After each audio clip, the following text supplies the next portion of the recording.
Antes de nós lermos, eu vou fazer mais uma oração. Quem quiser se ajoelhar, eu te convido.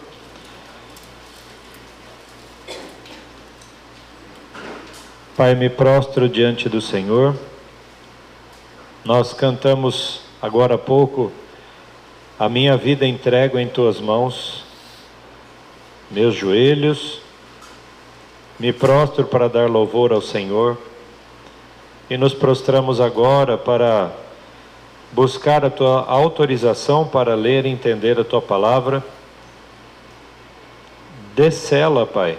Tira todo o cadeado, todo o bloqueio da nossa mente e nos faz entender as coisas profundas e espirituais que nós precisamos viver. Não apenas entender, mas que o Senhor nos ajude a viver o tempo do fim que estamos participando. Nos ajuda a estarmos como Cristo, completamente ligados a Ti. E que a Tua palavra nos traga vida. Em nome de Jesus. Amém.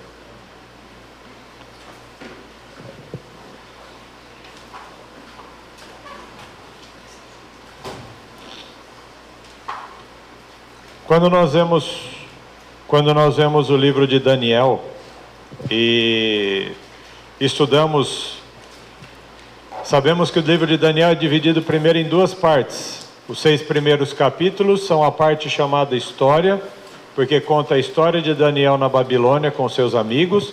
Mas durante o tempo da história dele, Deus vai revelando sonhos que têm relação direta com os tempos do fim.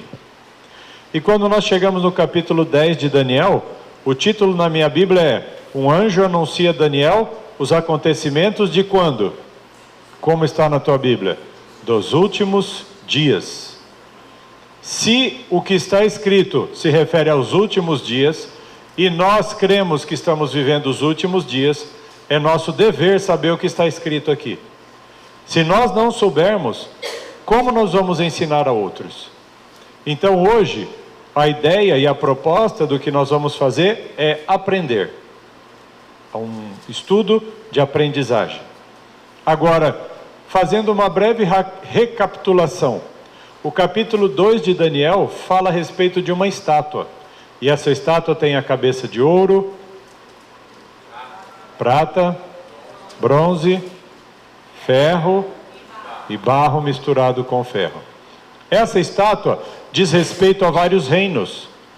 E essa história toda nos leva até o ano de 476 depois de Cristo. Só que quando nós chegamos no capítulo 7, nós vemos que Daniel tem uma nova visão, e essa visão fala de 4 o quê? 4 animais. E esses 4 animais também representam reinos.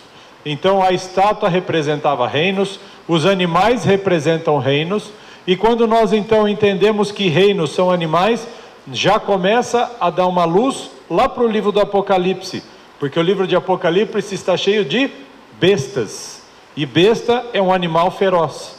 Então quando você aprende isso, você já recebe uma chave para o entendimento do livro de Apocalipse. Agora, do capítulo 2 para o capítulo 7, isso é uma repetição, porque fala de um leão com asas, que representa a mesma coisa da cabeça de ouro. E aí depois fala do leopardo, do urso, mordendo as 3 costelas. Depois o leopardo, e assim vai descrevendo os animais. E aí a gente vê que o ano não para somente no ano 476, porque esse tempo, 476 depois de Cristo, foi quando a Roma imperial declina, Roma pagã, ela cai. Aí o capítulo 7, que é esse desses animais, ele vai chegar no ano de 1798. Por que nós sabemos isso? Porque a gente sabe que no capítulo 7 descreve o ancião de dias chegando e abrindo os livros, e começa então o quê? O juízo de investigação. E nós sabemos, através dos capítulos 8 e 9, que o tempo do juízo começa a hora que termina o quê? As 2300 tardes e manhãs. E nesse tempo, então, começa o juízo de investigação. Os capítulos 8 e 9 de Daniel, então, eles falam sobre repetir e ampliar. Aí fala sobre o bode e o carneiro. Então começa descrevendo os reinos. Capítulo 7 amplia a descrição desses reinos. Capítulos 8 e 9 fala especificamente de 2 tipos de animais. E aí vai explicar com detalhes a profecia das 2.300 tardes e manhãs. E aí, a partir dessa descrição, nós conseguimos entender que a mensagem do primeiro rio, que é o rio de Daniel 8, que é o chamado rio Ulai, fala a favor da santificação, o santuário purificado, fala sobre as coisas celestiais e que invadiriam um reino invadiria para pôr fim a tudo aquilo que era santo, e esse reino vai contaminando tudo, até que nós chegamos na última visão de Daniel, que vai do capítulo 10 ao capítulo 12. Essa breve recapitulação tem que estar na cabeça de cada um de nós. Por quê? Porque nós vamos falar sobre 2 reinos que estão dentre estes 4 de uma forma mais evidente. O primeiro de todos eles é a Babilônia. Quando que começa a Babilônia na Bíblia? Com Isaías? Gênesis. Lá em Gênesis 10, quando Nimrod começa a Torre de Babel, ele vai para a cidade, para a região de Sinar, e ali começa toda a confusão. E esse império, ele se torna real e alcança o seu auge lá com aquilo que a gente conhece, Nabucodonosor, a cabeça de ouro, o império babilônico que dominou todo mundo. Depois, o último dos animais, ele é o animal chamado reino. Qual reino que é? O último animal. Tá bom. O último animal é o Império Romano. Quanto tempo dura o Império Romano? O Império Romano começa 30 anos aproximadamente antes de Jesus, e até hoje a gente fala em Roma. Então olha aquele Império da Babilônia, de Gênesis até a história do Nabucodonosor. Isso dá aproximadamente 3.500 anos de influência da Babilônia. Mas a minha pergunta é, a Babilônia caiu? A Babilônia ainda está sendo desenvolvida para chegar no seu auge novamente. Só que agora os reinos se misturam no mundo espiritual. Agora, o reino que nós vamos ler, que fala a favor disso no capítulo 11 de Daniel, ele vai desde o ano mais ou menos 30 até os dias atuais, a influência romana, atacando. E agora, com esse entendimento, nós vamos ler o primeiro versículo de Daniel 10, que diz assim: no ano 3º de Ciro, rei da Pérsia, ou seja, a Babilônia já não é mais quem governa, foi revelada uma palavra a Daniel, cujo nome se chama Beltesazar, e a palavra é verdadeira e trata de uma guerra prolongada. Nós ouvimos há cerca de 1 ou 2 meses atrás que a guerra prolongada falava a favor do nosso tempo. Mas eu quero te dizer uma coisa: essa guerra prolongada começou há muitos anos. E o que o Senhor diz é que nós já estamos no final dessa guerra. Nós estamos no final da batalha, na urgência do tempo, no alerta final, no fim do fim, e nós ainda achamos que a guerra demorará muito tempo. Agora, depende do nosso protelar. Porque aqueles homens do deserto, como nós vimos, durante 40 anos, Deus travou uma batalha contra os homens no deserto, contra o povo que chamava-se povo de Deus, e muitos foram derrotados pelo deserto. E nós estamos chegando no tempo do fim, nos últimos dias. Quer dizer, nós chegamos no tempo do fim, mas estamos nos últimos dias do fim, e nós estamos batalhando contra Deus. Como vamos vencer a guerra se nós não estivermos do lado de Deus? Por isso que Deus nos desafia é batalhar a favor do Senhor. E o texto de Daniel agora, capítulo 11, versículo 1, ele diz, o título na minha Bíblia, em Daniel 11, é assim: o império Medo-Persa será destruído pelo rei da Grécia. O reino será dividido em 4. Guerra entre o rei do sul e rei do norte. Se você entender esse título, você praticamente entendeu todo o capítulo 11 de Daniel, os 45 versículos. Claro que não é minha pretensão explicar tudo sobre esse capítulo, porque não há tempo hábil. Inclusive, conforme nós formos estudando, se alguém se interessar por toda a história, nós temos um vídeo, né? E esse vídeo ele explica detalhadamente, versículo por versículo, qual general, qual rei ganhou, qual perdeu, exatamente. Nós vamos fazer um resumo para nós chegarmos no final dele, para conseguir ter a ideia geral, porque nós precisamos saber a linguagem. A ideia hoje é introduzir para vocês uma linguagem específica que nós ainda não tínhamos. Então, o Império Medo-Persa será destruído pelo rei da Grécia. Quando que fala do Império Medo-Persa?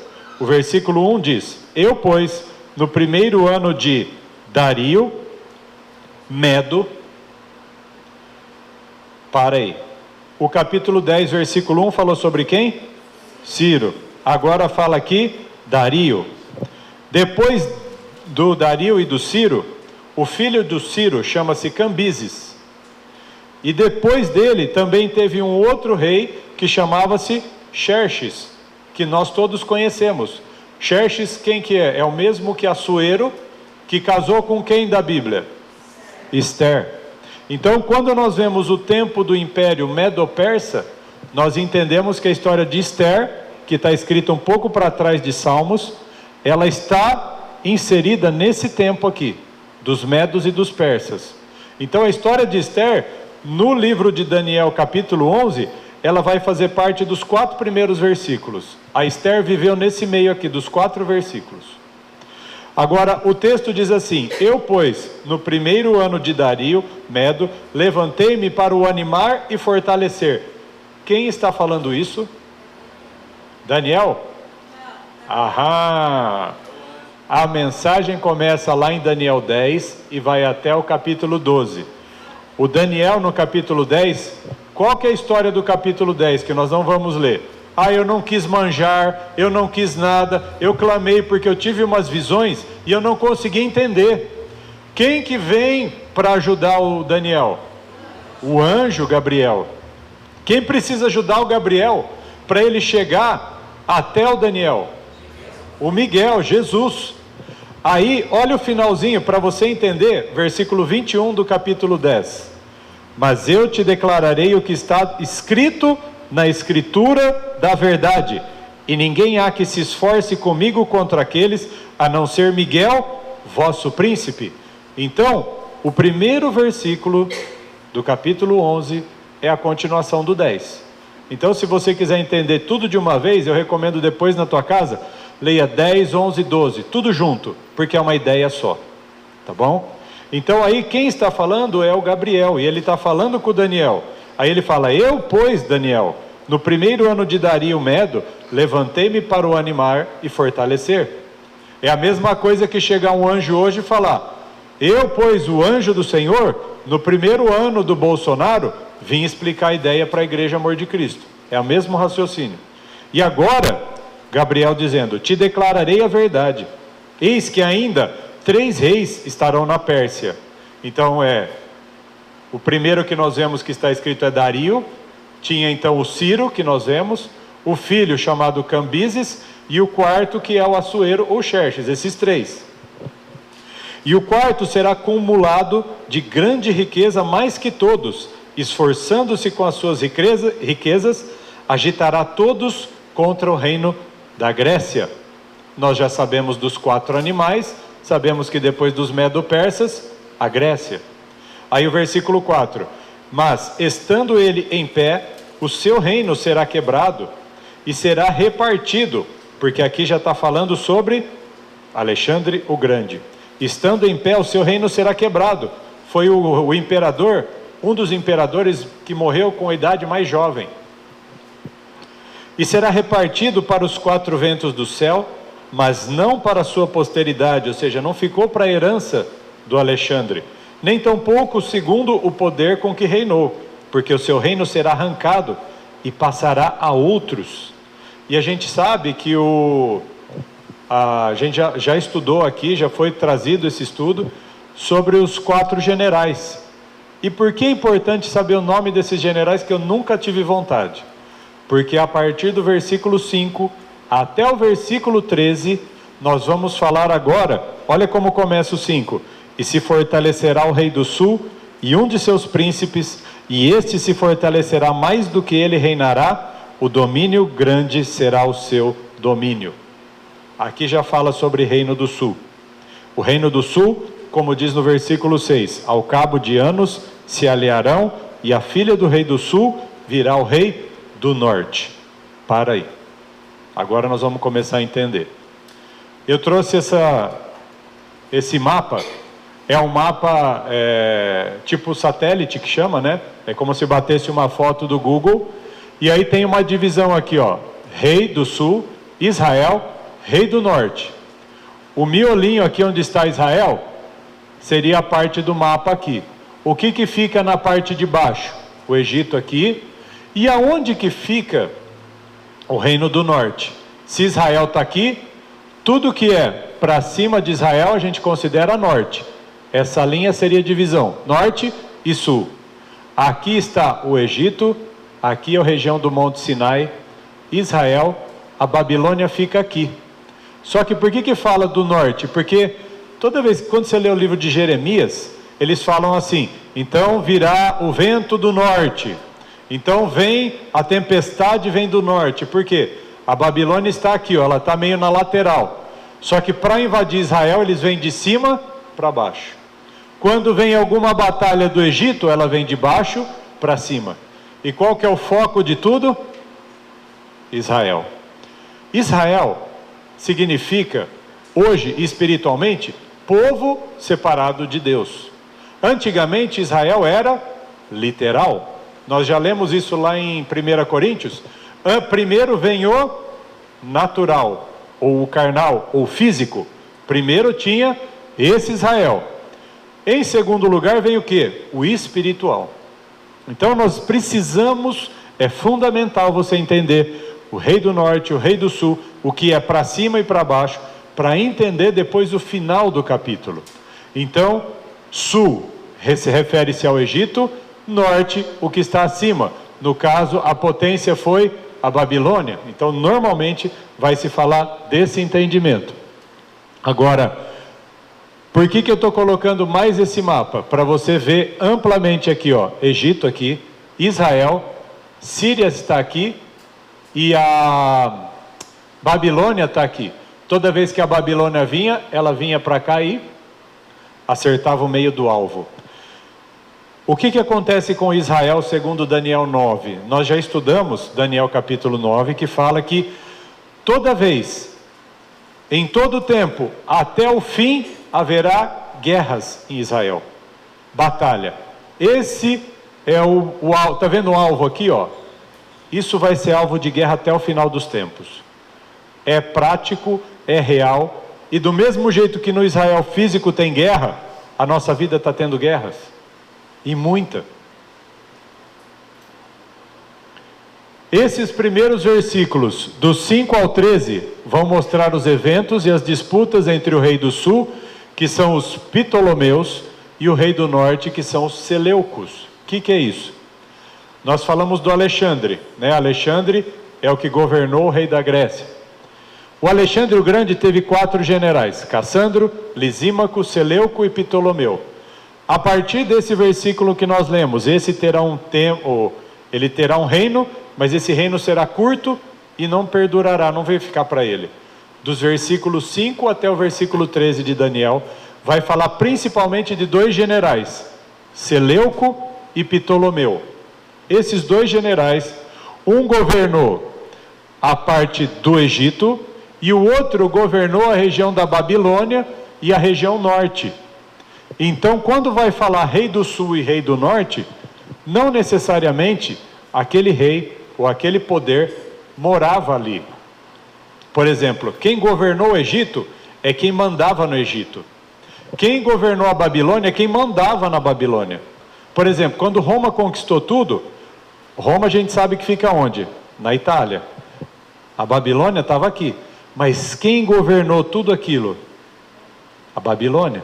A Roma governou a Babilônia. Então, quem era a influência do norte? A mesma coisa embaixo. Então, quando vai falar dos versículos 6 para baixo, vai falar então, nós não vamos ler todos, só para você entender, do 5 ao 13, os exércitos do general Ptolomeu e os de cima, os exércitos do general Seleuco. Um guerreava contra o outro, os dois generais brigando pelo quê? Poder. A briga é poder. Rei do norte, Babilônia, ou, trazendo para nós o entendimento, falso poder espiritual situado ao norte.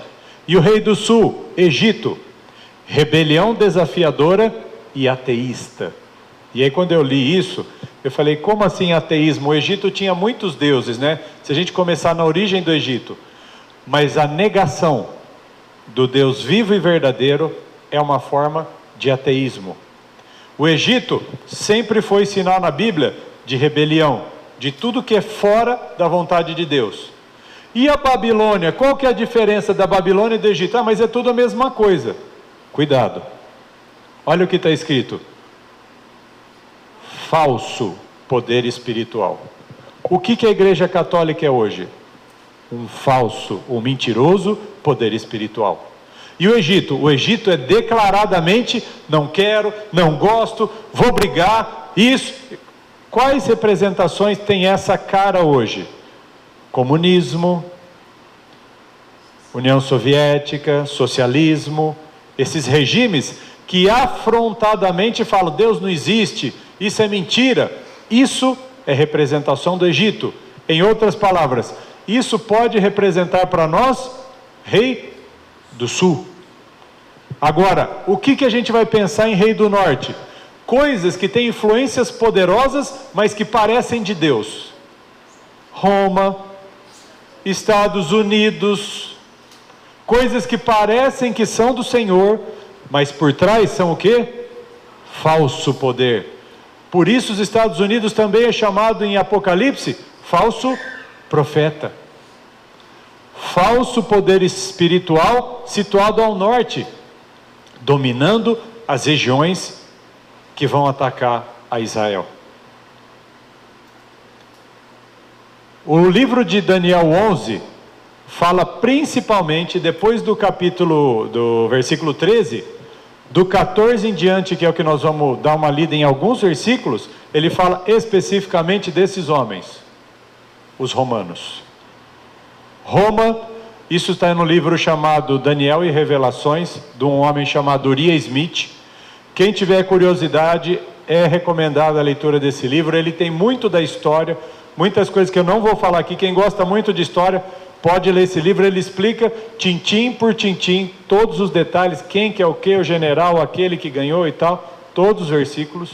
Ele tem gratuito na internet. Se você entrar lá no site Centro White, você baixa o livro gratuitamente. Então, para cumprir a visão de Daniel 11, os romanos são, mais do que qualquer outro povo, tema da profecia de Daniel. Eles estão no capítulo 2, eles estão no capítulo 7, eles estão no capítulo 11, e eles vão até o final do livro de Apocalipse, capítulo quanto? Quando para de falar de Roma na Bíblia? Qual que é a destruição de Roma vai aonde? Capítulo quanto? Capítulo 18. Roma é capítulo 17 e 18. Então, perceba que é sempre assim, repetir e ampliar, repetir e ampliar. Daniel 2, 7, 8 e 9, 10, 11 e 12, livro de Apocalipse. Tanto é ampliação que nós estudamos as trombetas. As trombetas são juízo de Deus contra quem? Contra esse povo. Só que agora, na fachada de falso profeta. Besta que vai ser e que já foi, não é, mas será. Porque hoje Roma não tem todo o poder econômico. Olha o versículo 20. Leia o que está no versículo 20.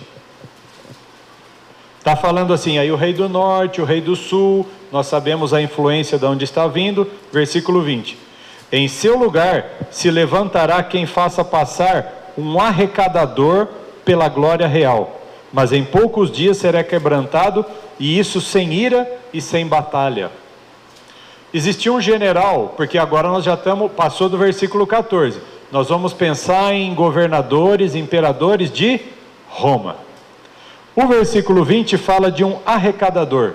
E existia um imperador que era conhecido como arrecadador, e o nome dele é César Augusto. Foi o homem que mais arrecadou impostos. Quando houve o recenseamento... Por que eu estou falando isso? Porque nós já estamos no versículo 20, na história de Jesus. O que acontece quando nasce Jesus?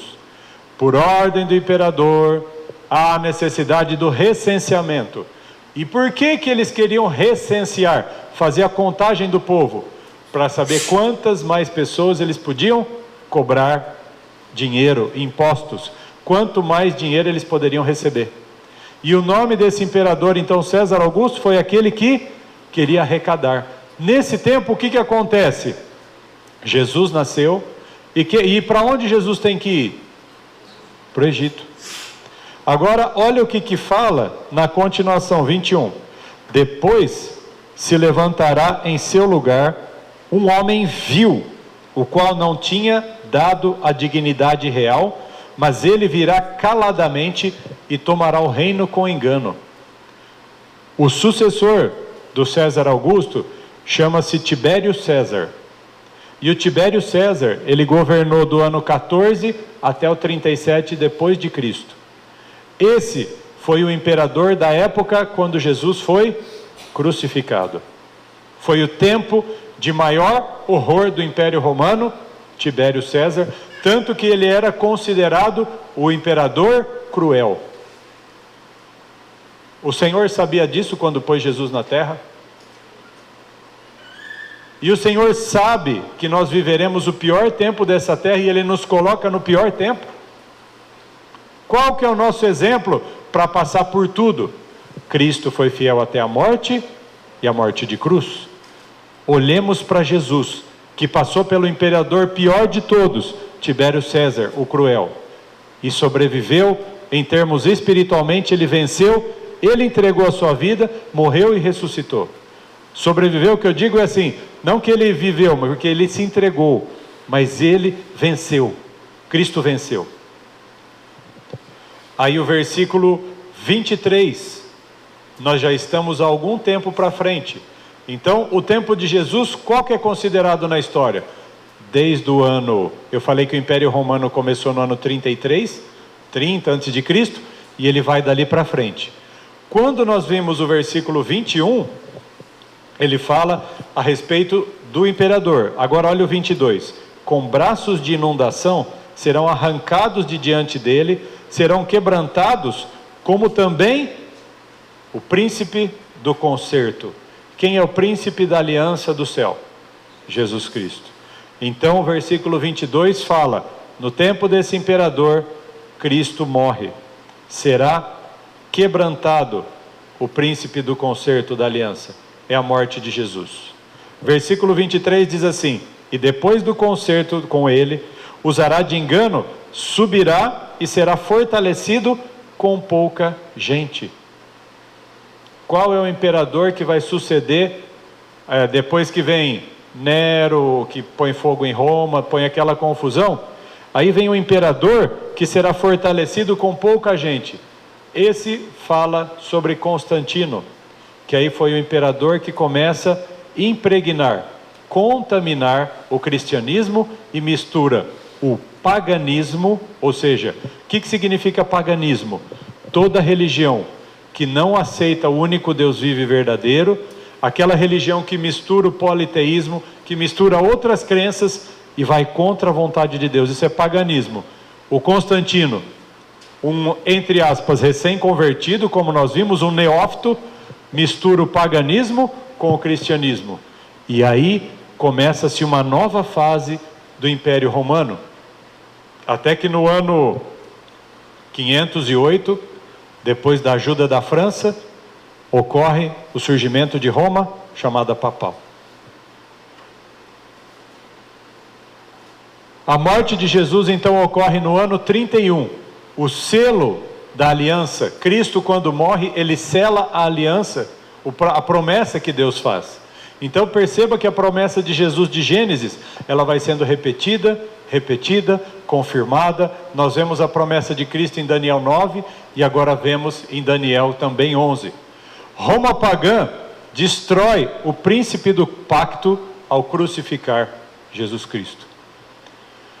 Agora do versículo 24, o tempo eu quero colocar aqui, ó. Roma pagã governaria o mundo por meio das palavras por um certo tempo. Leia o versículo 24. Virá também caladamente aos lugares mais férteis da província e fará o que nunca fizeram seus pais, nem os pais de seus pais, repartirá sobre eles a presa, os despojos, riqueza, formará os seus projetos contra as fortalezas, mas por um certo tempo. Quando a Bíblia fala esse certo tempo, pelos estudos de história, desde o ano 31, o tempo profético, ou seja, os 330 anos, levarão até o ano 330 depois de Cristo. O que acontece nesse tempo aqui, ó, 330 depois de Cristo? O império, que era o romano, teve a sua sede tirada de Roma e levada para essa cidade, ó, Constantinopla, pelo Constantino.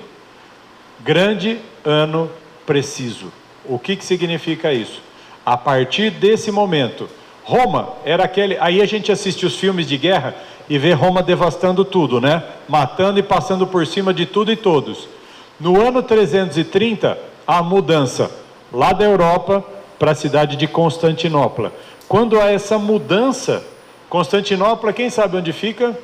Seu Jorge? Turquia, Istambul. A Europa está aqui, Israel está aqui embaixo. No meinho aqui em cima está a Turquia. Então, tirou daqui, passou para cá. Quando eles fizeram isso, eles enfraquecem o poder e aí a Roma imperial começa o seu declínio. Então, quando diz por um certo tempo, isso significa os 360 anos que Roma imperial governou. Agora, eu vou passar do versículo 25 para frente. Vai dizer então sobre o rei do sul, a guerra continua, Roma pagã sendo transformada. Agora eu quero chegar no versículo 30. Vamos ler o versículo 30. Porque virão contra ele, contra esse reino poderosíssimo, virão contra ele navios de Quitim, que lhe causarão tristeza. Voltará, se indignará contra o santo concerto, fará como lhe apraz, como lhe agrada, voltará e atenderá aos que tiverem desamparado o santo concerto. Aqui entra uma coisa interessante, e eu vou falar só o nome. Quando diz aqui, navios de Quitim, Quitim é uma região onde se lembra de uma batalha que houve na história chamada Batalha de Cartago. A Batalha de Cartago, você pode escrever esse nome aí perto do navios de Quitim, Cartago. Essa batalha de navios, ela foi a marca da derrocada da Roma pagã. E a partir daí, lembra que nós estudamos os tempos lá nas trombetas? Godos, visigodos, érulos. Lembra desse povo que nós ouvimos esses nomes? Que eram aqueles povos rebeldes do norte. Povos da onde? Do norte. Eles começaram a atacar Roma. E aí olha, a palavra mais importante do versículo 30 é: lhe causarão tristeza. Por quê?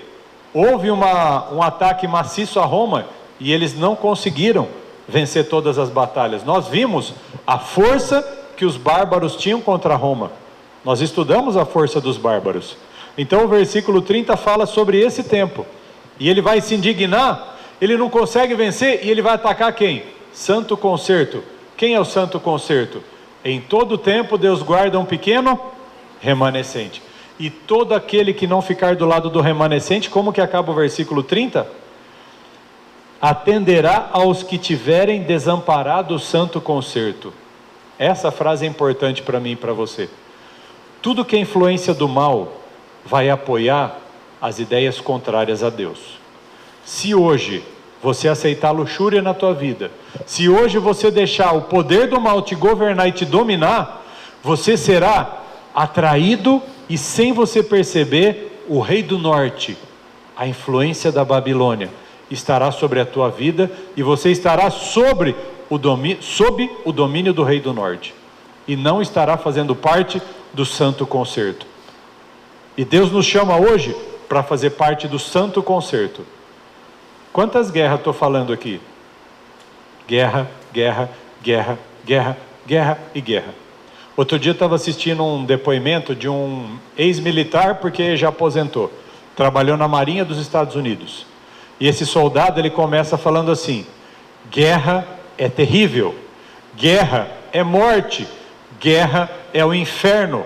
Na guerra você valoriza o que é sobreviver, na guerra você valoriza a amizade, na guerra você valoriza a presença dos irmãos, na guerra você valoriza a obediência, os valores morais. No meio da guerra você é provado até o limite, e se você sai da guerra vitorioso, não ganhando a guerra, mas você sobrevive a ela, com a sua cabeça no lugar, você saiu vitorioso. Nós estudamos que estamos vivendo uma batalha chamada Armagedon. Nosso campo de batalha é a nossa mente. Nós estamos sendo constantemente atacados. Mas se nós não vencermos essa guerra, nós sairemos dessa batalha, e o general dos generais chegará no final de tudo e falar: aparta-se de mim, e nos queimará com fogo. É isso que você quer depois de ter participado da guerra? Agora, sabe o que você não sabe?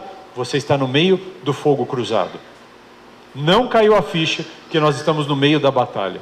E como soldados, devemos ter disciplina, devemos ter obediência, dedicação, devemos ter todo o nosso empenho para participarmos desta expressão, santo concerto. Você é um soldado do santo concerto. Guerreie, reaja, saia do marasmo espiritual. Um esboço histórico identificado. O que é isso? Foi o tempo da transição de Roma pagã para Roma papal. Qual? Esse texto que nós vimos, e a partir dos versículos 30 até o versículo 36, que nós vamos ler agora, isso fala a favor do que vai acontecer no final dos tempos. Quando você quer entender o capítulo, os versículos 40 a 45, que é o finalzinho, você tem que entender do 30 até o 36, porque as informações desse trecho falarão exatamente o que vai acontecer no fim. Então diz assim: em Daniel 7, 23 e 24, encontramos que depois do quarto reino se levantará outro. Qual que é o nome daquele pequeno reino, daquele pequeno chifre, o pequeno poder que cresce do quarto animal? Roma papal. Esta é a descrição caída de Roma pagã e o surgimento de Roma papal. Esse quinto rei abaterá 3 reis ao ascender o poder. Aí eu estou citando esse nome porque eu quero chamar a atenção. Genserico, lembra que a Simone falou esse nome? Ela suou lá, falou lá no meio. Quem era? Rei dos vândalos. Os vândalos nós vimos que começaram a atacar Roma a partir do versículo 30. Era um desses 3 reis. E ele teve influência desse missionário chamado Ufilias. E eu coloquei uma palavrinha aqui: arianismo. Por que eu coloquei estas palavras? Esse é o Ufilias. Ufilas, desculpa, eu pus um i a mais. Úfilas. O Úfilas foi enviado como missionário para influenciar os vândalos. Por quê? Quais eram as religiões deles? Eles eram cristãos? Eles eram pagãos. Os vândalos estavam ligados ao paganismo, cultuavam deuses. Os vândalos são, para você entender, é a turma do Thor. Odin, Thor e toda aquela turma são os deuses desse povo, pagãos. E eles mandaram o Úfilas. E o Úfilas chegou para eles e explicou que existia um único Deus. E esse único Deus tinha um filho. Sabe o que aconteceu com muitos deles? Começaram a crer que existia um único Deus e que existia um filho. Porque na cultura pagã deles, o Odin, que era o Deus supremo, era único. E Odin tinha filhos. Oi? O Thor era um filho dele. Então, o que para a mente deles entender, eles conseguiram captar dessa maneira. Para nós faz sentido um único Deus. Não fazia sentido a trindade dos romanos. E eles seguiram as ideias desse homem, chamado Ariano, que no tempo lá, desde do ano 100, 200, morou mais perto da região do Egito, mais na região de Constantinopla, e ele defendia amplamente que existia um único Deus. Quantos reis foram destruídos, descritos, que Roma destruiu dos vândalos, dos bárbaros lá? 3 reis. Pois eu te digo que foram os 3 reis que mais creram no único Deus, que creram no primeiro mandamento. Foram esses os exterminados, os outros ainda permaneceram. Agora vamos ler então o texto do 30 até o 36. Ao 31, o 30 nós já lemos, agora 31. E sairão a eles uns braços que profanarão o santuário e a fortaleza e tirarão o contínuo sacrifício, estabelecendo a abominação desoladora. Ui! Que informações nós temos então? Paganismo. Nós estamos num tempo onde existia uma influência poderosa do rei do norte. Quem que é o rei do norte aqui? Roma. Roma está influenciando porque já é um falso profeta. Sempre foi, sempre será. E se você hoje acreditar neles, você está caindo no engano da besta que emerge do mar, que governa sobre tudo. E agora esse texto fala: sairão a ele uns braços. O braço aqui representa a força, a ajuda que Roma terá. E a representação desse braço é o rei da França. E o rei da França nesse tempo se chamava Clovis. O que o Clovis fez? Clovis foi um braço forte de Roma. A França se alia com o Império Romano e eles ajudam a entronizar os papas. Clovis é chamado de o imperador cristianíssimo. Olha que absurdo. Cristianíssimo. Por quê? Porque foi a favor dos romanos. Agora esse texto fala então: profanar o santuário, fortaleza, tirarão o contínuo sacrifício, estabelecendo a abominação desoladora. Nós temos que entender esses 2 termos: contínuo sacrifício e abominação desoladora. Perceba na tua Bíblia que a palavra sacrifício está caidinha. Ela está em itálico. Por quê? Porque ela não estava no original. Então aqui o texto é: e sairão a ele uns braços que profanarão o santuário, tirarão o contínuo, estabelecendo a abominação desoladora. Quando nós falamos de contínuo, significa o que continuamente, porque a palavra contínuo, do hebraico, a origem dela, se você lê na tua Bíblia, ou na tua, ou a gente tem uma aqui para consulta, do termo do hebraico significa um ato contínuo de religião, ininterrupto. Qual era essa religião que ininterruptamente atormentava Roma? O cristianismo. Roma era cristã. O Islã não tinha chegado ainda. Nós estamos na era dos vândalos. Então, qual era a forma de religião que eu acabei de falar para vocês? Paganismo. Então, quando eles conseguem tirar o paganismo, eles tiram o contínuo tormento sobre eles, aqueles que continuamente adoravam outras coisas. Porque o que Roma quer? Dominar por completo. Roma quer dominar tudo. Não pode você fazer, eu que quero, e tem que ser do meu jeito. Eles retiram o governo e o poder do paganismo. Destroem érulos, vândalos, godos, visigodos e todos godos, para todos os godos. Então, quando a gente fala o contínuo foi tirado, a gente está dizendo o paganismo foi derrotado. E quando está dizendo estabelecendo a abominação desoladora. Abominação, nós já estudamos. O que é abominação para Deus? Pecados que Deus ojeriza, Ele não suporta. Existem pecados que ainda Deus perdoa e que você repete e Ele ainda vai perdoar e que você vai abrindo mão até ser curado. Mas tem coisas que Deus fala: feitiçaria, destrói, mata. Avareza, destrói, mata.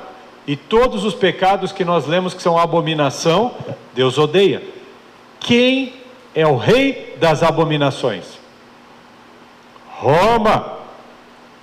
Quem faz mais abominação nesse mundo? Roma. Então, quando ele vence o paganismo, ele estabelece uma abominação, uma coisa terrível. Por isso que é chamado abominação. E por que desoladora? Porque ela vai passando e devastando tudo que está na frente dela.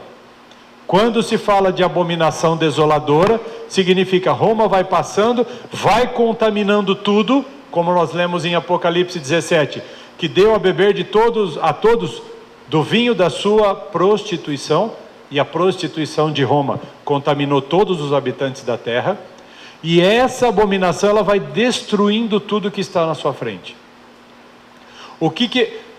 Qual é o maior exemplo de destruição que houve na história de mortos? Santa Inquisição. Nós estamos no versículo 31. Se nós começarmos a ler então o versículo 32 até o 35, e a abominação desoladora foi colocada, foi implantada, o que é o tempo da história que vai acontecer logo em seguida do 32 ao 35? Santa Inquisição, Idade Média, dos anos 508. Do ano 508, quando Clovis vai ajudando Roma, o auge do domínio, ano 538, até quando que vai esse domínio deles? Tirando a primeira fila, alguém do fundo, por favor. 1798, isso. Então, dos versículos 32 ao 35, nós chegamos no tempo da Idade Média. E olha que coisa interessante. 32. Os violadores do concerto com lisonjas perverterá, mas o povo que conhece a Deus se esforçará e fará proezas. Qual foi o tempo de maior heroísmo dos cristãos? Idade Média. Quem sobreviveu a esse tempo são os maiores heróis de guerra cristã.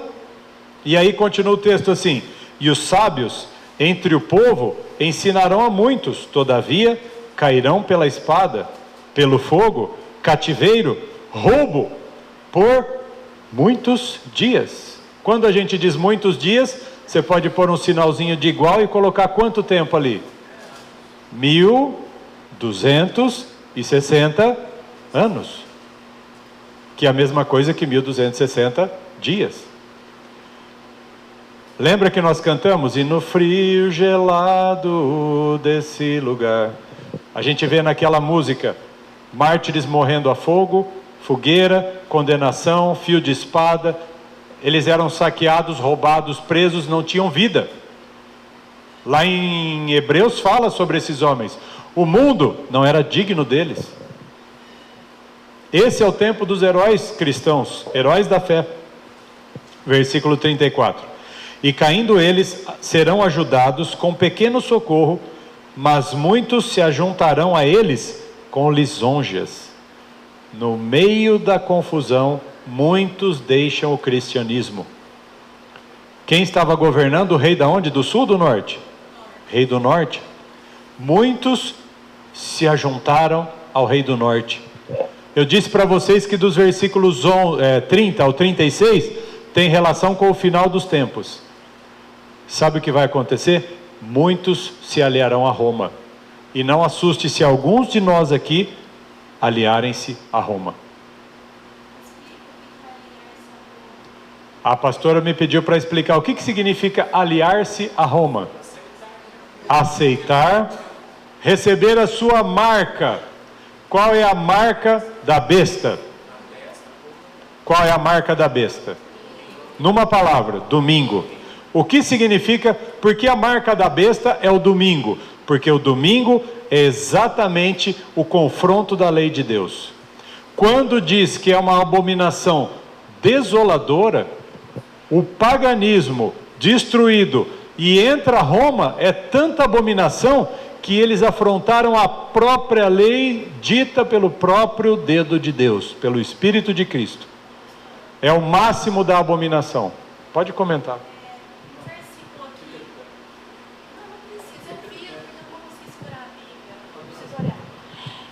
No versículo 31 que o pastor leu aí, saíram a ele uns braços, né, que é o rei da França, que auxiliou a França, foi a responsável por tirar Roma da jogada, lembra? Vocês lembram disso? O general Berthier foi que prendeu o Papa e acabou com o domínio de Roma pagã, mas ela também é responsável por trazer de volta. Só que quando fala no versículo 31 a respeito do contínuo sacrifício, o sacrifício não está na Bíblia, tá? Isso aqui é uma introdução. Você pode ver que nas suas Bíblias está escrito em itálico, certo? E o que é destacado para a gente? É o contínuo. O que era de contínuo que Deus preserva em todos os anos, desde que o mundo é mundo? O sábado. E o que Roma faz?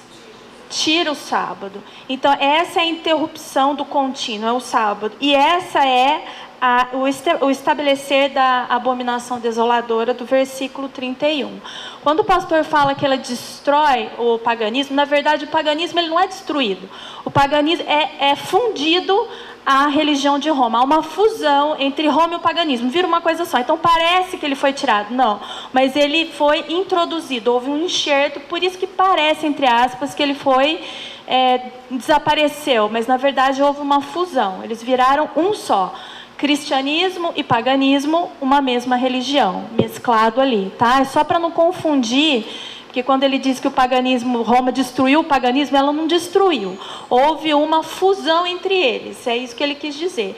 E o que ficou evidenciado é que então aquilo que era de contínuo, que era adoração a Deus aos sábados, foi tirada e colocada o domingo, que para Deus é a abominação desoladora, que é, traduzindo do hebraico, para nós significa culto de abominação desoladora ou culto idólatra. Então todos que cultuam a Deus no domingo, eles estão cometendo uma abominação desoladora. É o culto idólatra, tá? Então eu vou ler esse texto, peço que vocês acompanhem a leitura aqui antes da gente continuar ali, só para reforçar a ideia do que a pastora falou. Os pioneiros consideravam o contínuo como um símbolo do paganismo, e a palavra sacrifício deveria ser com desolação, mas eles não, a palavra foi suprimida. A expressão denota um poder desolador, do qual a abominação desoladora é a consequência, ou seja, começa-se a contaminação, o paganismo perde o poder. Quando eu quis dizer o paganismo foi destruído, ele perde o poder e Roma assume e governa sobre tudo, do jeito deles.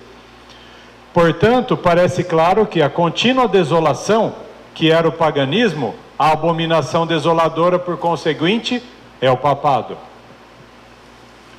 Daniel 9, 27, se você voltar ali no versículo 27 do Daniel 9, ele vai dizer mais uma vez essa palavra, essa expressão.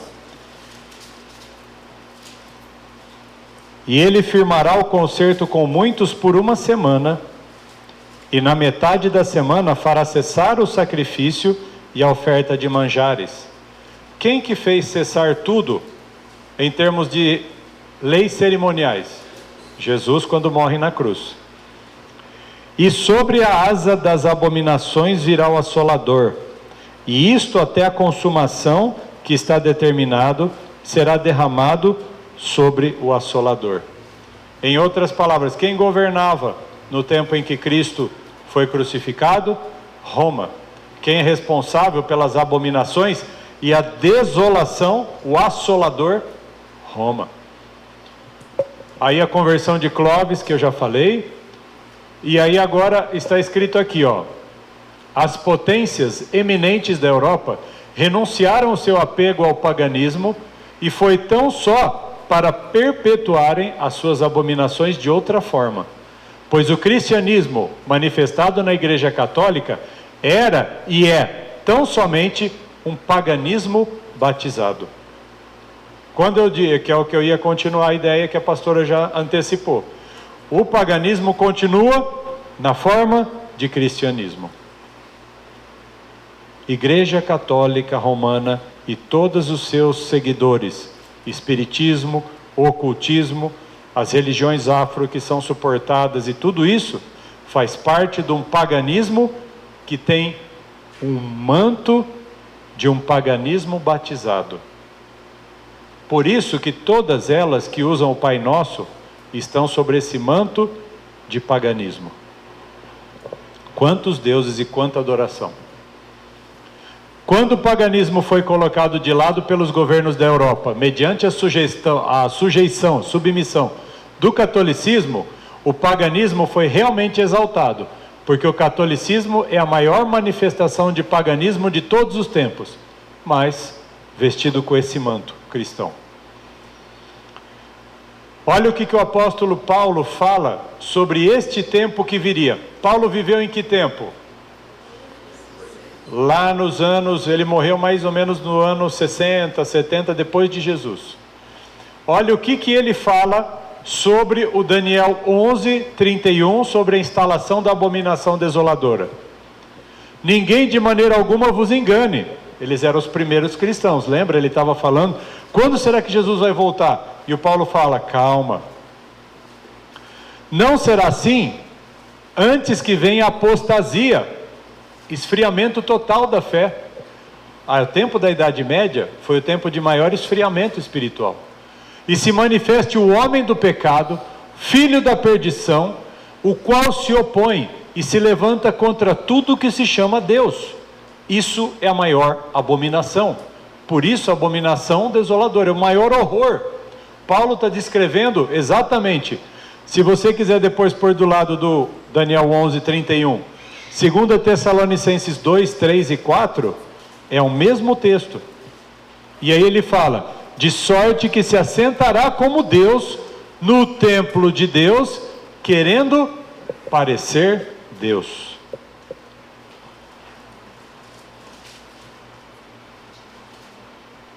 Não entendi. Eu vou acabar. Eu já vou acabar.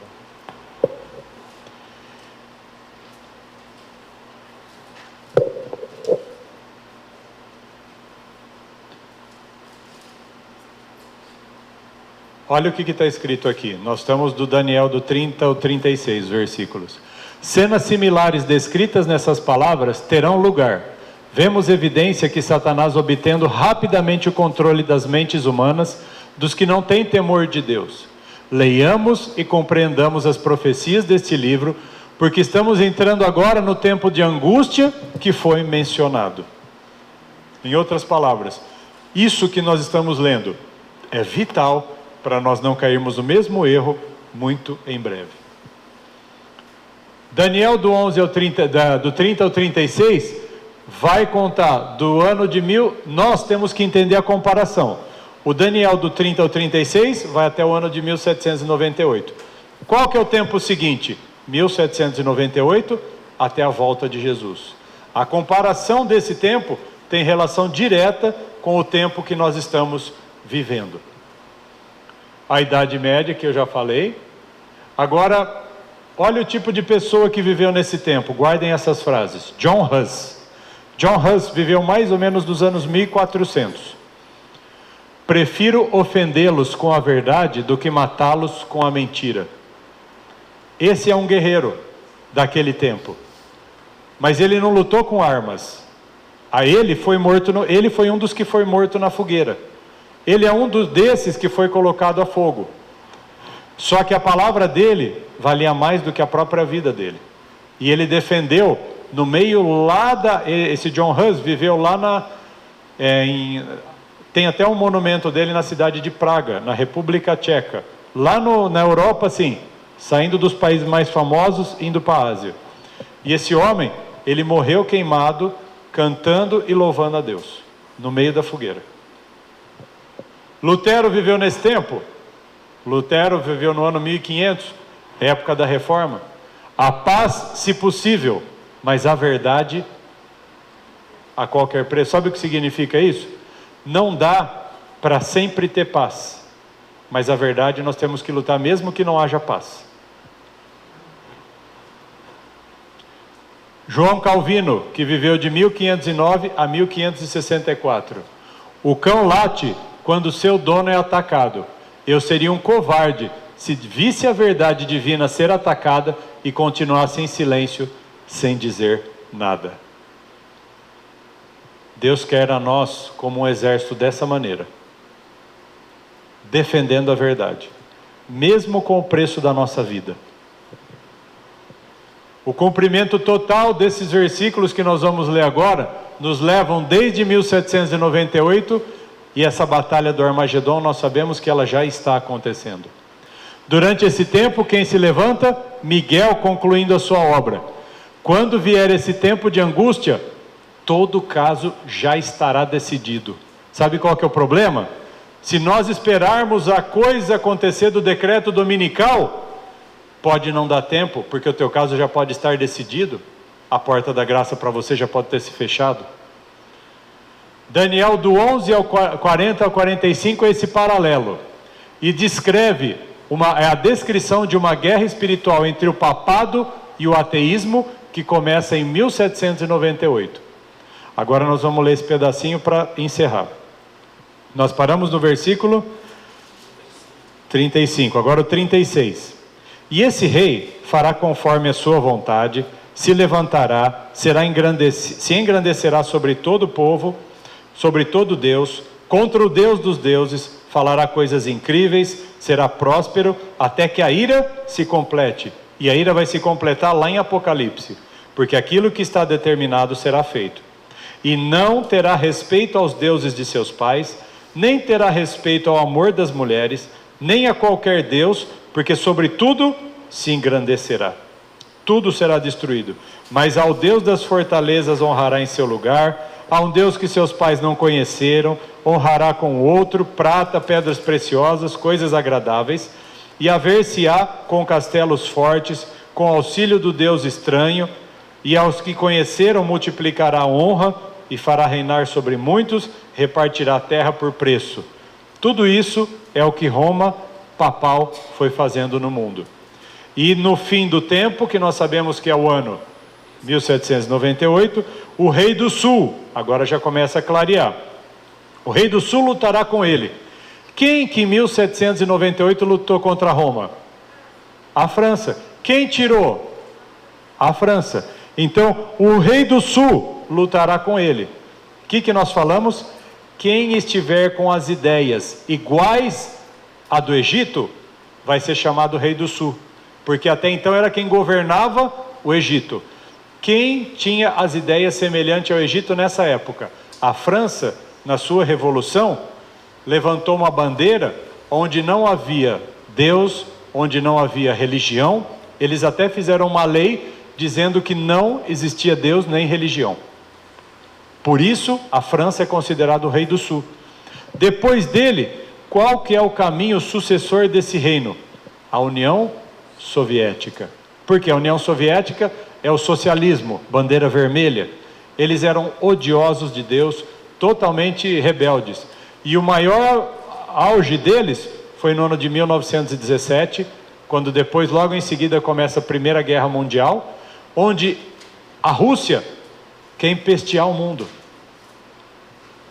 Aí o texto continua dizendo: e o rei do sul lutará com ele, e o rei do norte, Roma papal, o acometerá com carros, cavaleiros, muitos navios, entrará nas terras, inundará e passará. E entrará também na terra gloriosa, e muitos países serão derribados, mas escaparão em suas mãos estes, Edom, Moabe e as primícias dos filhos de Amon. E estenderá suas mãos, e a terra do Egito não escapará. A influência de Roma alcançando o mundo todo. E apoder-se-á dos tesouros de ouro e prata, todas as coisas desejáveis do Egito, ou seja, do mundo, e os líbios e os etíopes o seguirão. Mas os rumores do Oriente e do Norte o espantarão, sairá com grande furor para destruir e extirpar a muitos, e armará tendas do seu palácio entre o mar grande e o monte santo e glorioso, mas virá o seu fim, e não haverá quem o socorra. Para encerrar, eu vou fazer uma breve introdução do que será no próximo estudo. A França adquiriu a coroa de rei do sul em 1798, quando venceu Roma. Mas em 1917 foi passada para a Rússia, que mais tarde se torna a União Soviética. O papado era o rei do norte em 798 e todavia está usando a coroa profética. Como os 3 chifres de antes, haverá no tempo do fim. Lembra que lá no versículo 30, tinha 3 chifres lá dos vândalos, aquela turma toda? No fim também haverá. O primeiro, o rei do sul, a antiga União Soviética, que agora, hoje, a União Soviética não existe mais. Foi o primeiro a ser destruído, sabe por quem? Por Roma. Roma? Mas a briga não era dos Estados Unidos com a Rússia? Quem que mandava nos Estados Unidos?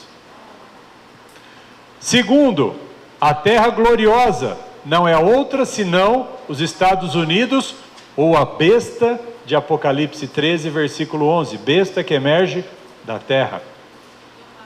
Da terra. E o terceiro poder, o mundo, como é representado pelo Egito, que cairá sobre o domínio do pulso de ferro de Roma. O versículo 43 que nós lemos, a economia do mundo cairá sobre o poder do rei do norte. Quando a economia do mundo cai sobre eles têm o domínio, significa que o papado tem de novo o poder geopolítico. Porque nesse tempo, lembra da ferida mortal? Roma, do ano 1798 até o 1929, eles perderam totalmente o poder. Só que a hora que Roma alcançar o poder de governar o mundo todo, e o que ele está usando para fazer isso? A cartinha do Francisco, chamada Laudato Si, fazendo campanhas climáticas, dizendo assim, eu tenho a solução. Sabe o que é essa mocinha que está viajando o mundo? Como é que ela chama? Greta. Tem uma menina, olha que absurdo, uma menina viajando sozinha pelo mundo, defendendo o ecologismo da Terra. Sabe o que significa isso? Uma menina consagrada ao mal. Por que o pai e a mãe dela não aparecem? Como que eles deixaram? Quem que deixou essa menina viajar sozinha? Mas ela pode, ninguém fala nada. Não tem conselho tutelar, não tem nada contra a tal da Greta. Mas ela viaja o mundo e ela está se tornando heroína da bandeira do clima. Quem que está por trás dela? Sabe para quê? Ela é o cartão de visita de Roma. Roma está dizendo assim, eu tenho um esquema, está debaixo do braço da menina, olha o papel que está ali. E a hora que o povo lê aquele papel, porque já foi lançado, mas a propaganda é a alma do negócio, então as pessoas precisam comprar essa ideia, acreditar. A hora que o mundo comprar essa ideia, eles vão dar todo o dinheiro e todo o poder para quem? Para o Vaticano, para Roma. E aí entra o que vai acontecer aqui, ó. O Papa deixou de ser a besta, porque besta nós estudamos que é um rei. Papa não é mais rei, em 1798. Mas continua a ser o quê? Uma mulher.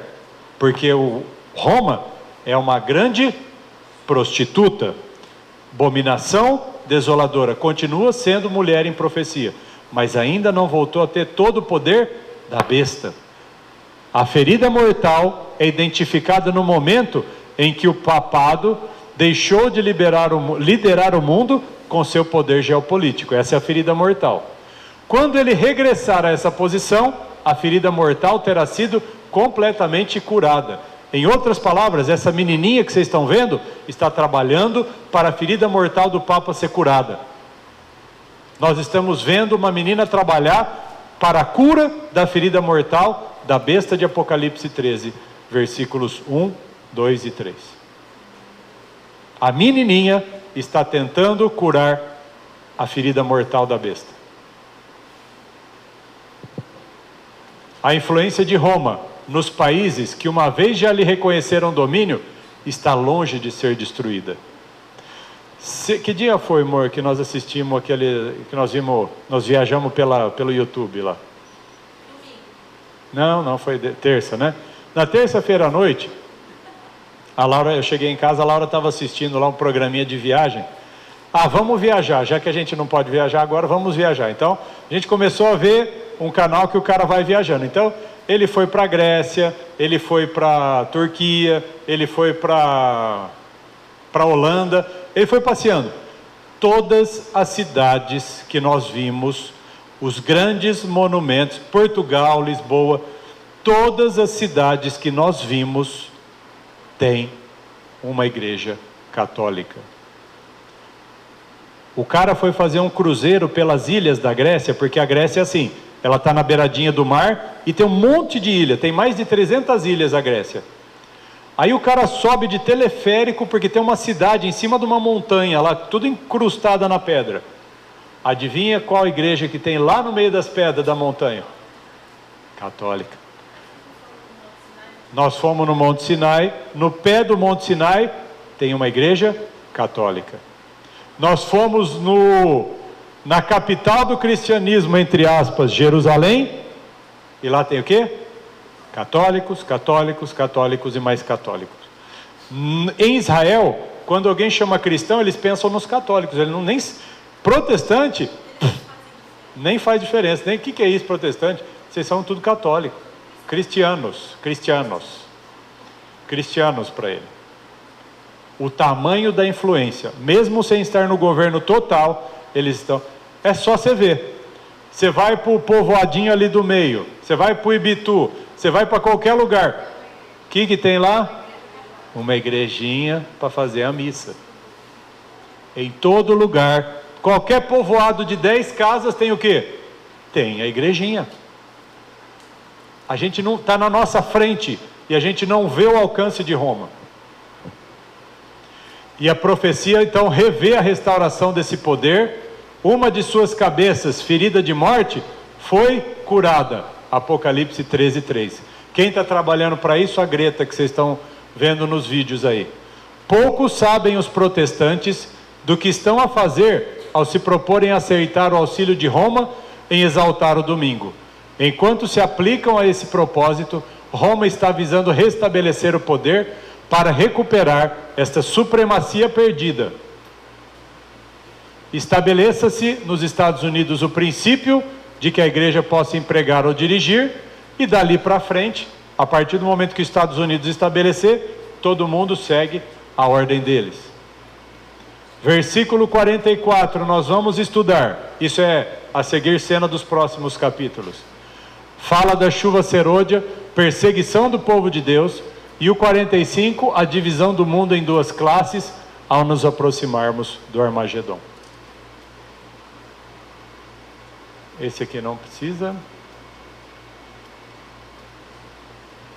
Manter a verdade de Cristo na sua igreja é muito mais importante do que manter a paz.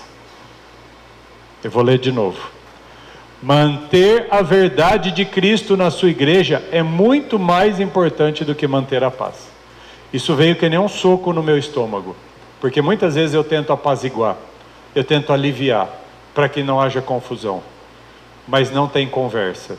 Eu comecei a estudar isso aqui, Deus começou a gerar em mim vida, porque eu comecei a viver esses versículos. Eu falei, eu vou entender o que o Senhor quer para o tempo do fim, eu tenho que entender. E a partir desse entendimento, o Senhor começou a gerar vida. E esses textos que esses homens disseram é Cristo acima da paz. Se alguém aqui não está em Cristo, vai haver guerra. A liderança vai resistir, a igreja vai resistir e vai haver conflito aqui dentro. Até que haja a verdadeira paz, que é o governo de Cristo. Por isso se decida hoje, se você quer Cristo, ou se você quer a luxúria, ou se você quer o paganismo, ou se você quer o domínio do rei do norte. Porque se escolher o rei do norte, aqui dentro vai ter guerra contra a sua vida. Cristo acima da paz. Por isso Jesus disse, não vim trazer a paz, mas a espada. Porque ele veio trazer a verdade dele contra o nosso conforto. Saia da tua zona de conforto, reaja diante do Senhor e agarre os estudos, porque ainda tem muita coisa que nós vamos estudar pela frente, amém? Deus abençoe a igreja.